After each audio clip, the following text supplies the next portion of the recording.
Alex MacDonald, before we get on to Charlton, I just want to go back to last Saturday in Carlisle. I don't think I've ever seen the boss so annoyed. How did you see that match? Probably similar to the boss, to be honest. We dominated for large spells. We had some real clear-cut opportunities that we felt as though we should be taking. I think it shows how far we've come that we're really disappointed with a point that took us top of the league, you know. So it was a frustrating one, one that we've looked at. You know, we've highlighted where we feel as though we need to improve in games like that, and hopefully that'll come to fruition over the next few games. Has that been the focus this week? Sort of not fully looking at what happened last week, but merging it with what you need to do against Charlton? Yeah, I think so. I think, you know, whenever you've had a disappointing result, you know, the staff here are great in terms of we look over it, we discuss where we feel as though we've gone wrong and try and implement and make sure that that doesn't happen again, and that'll be certainly something that we're looking to do against Charlton. I mean, you're right in saying it was a point that took you top of the league, and really a club like Stevenage should be celebrating that, but it wasn't a moment of celebration after the game. No, I think so. I also think it's how far the club have come, the expectations that we probably set on ourselves. We have a very good group of players in there now. We've got, you know, we're getting bodies back. The manager certainly got some headaches to make, even to fill the bench now. So it's a good problem to have, and you know, it's tough when you come away from a game where you feel as though, you know, we could have been sitting a lot more handsomely at the top of the league, which is not something I don't think a lot of people would have thought at the start of the season. But you know, internally we've got a real confidence and a fantastic dressing room, and you know, we're not putting any ceiling on what we can do this year. I mean, you've mentioned the injuries and the players coming back. You've been one of those that's been fit and has had to play the games. Has it been a tough run of games for you?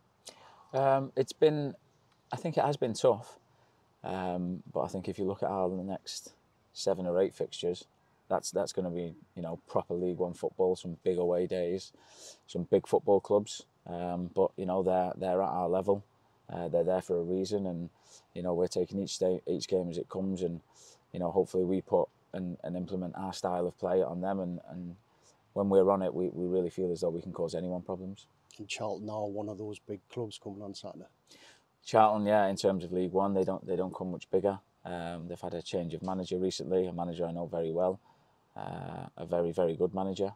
So you know, we'll be expecting a bounce from them for sure, with a new manager coming in, and you know, they've got a fantastic group of players, and they're a huge club, and you know, it's an opportunity that we're relishing, and hopefully that we can put in a positive performance and certainly surprise a few on the weekend. I mean, you've been around for a few years now, and you've been on either side of a new manager bounce, as you say, when a new manager's come in and there's suddenly that surge of excitement and hope. How do you, as a football club, how does Stevenage go about combating that on Saturday? I think Stevenage need to worry about Stevenage, if I'm honest. I think regardless of a new manager bounce or a new style of play or whatever may happen or whatever kind of Charlton turn up, we feel as though that if we implement what we're good at and what we know we're good at, we'll cause anyone problems. And you know, Saturday will be no different, new manager or not. We're looking forward to it, and like I say, as long as we turn up and we do what we know what we're capable of, I think we'll give them a proper game. And just again, harking back to that Carlisle match, if you do something very similar and just cut out those 1 or 2 little lapses, it should be a good thing. Yeah, exactly. And I think that was probably the most frustrating thing, was we created a lot. We had a lot of clear-cut opportunities. We didn't take them on the day, and certainly at this level, if you make them 1 or 2 mistakes, you're going to get punished for it. And especially against, you know, no disrespect to Carlisle, but the bigger teams, the ones with probably a little bit more killer instinct. If we cut them mistakes out and certainly put on a show in terms of our attacking threat like we did on Saturday, then I'm sure we're going to be enjoying a successful season. Well, I was going to come on to that for the last question. I mean, you are top of the league now. How long can you stay there? I think league tables at this minute in time are pretty irrelevant. We've had a great start. We know we've had a great start. We could have had a better start. I think that's our frustration.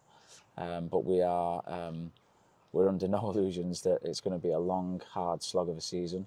But it's a season where we've started well. It's give everyone a little bit of an excitement, everyone a little bit of a buzz, and you know, they're not looking at us as little old Stevenage. We're here to, you know, I said it at the start of the season, we're not here to make up the numbers. We're here to compete, and compete we have so far, and we're looking forward to doing that for 46 games.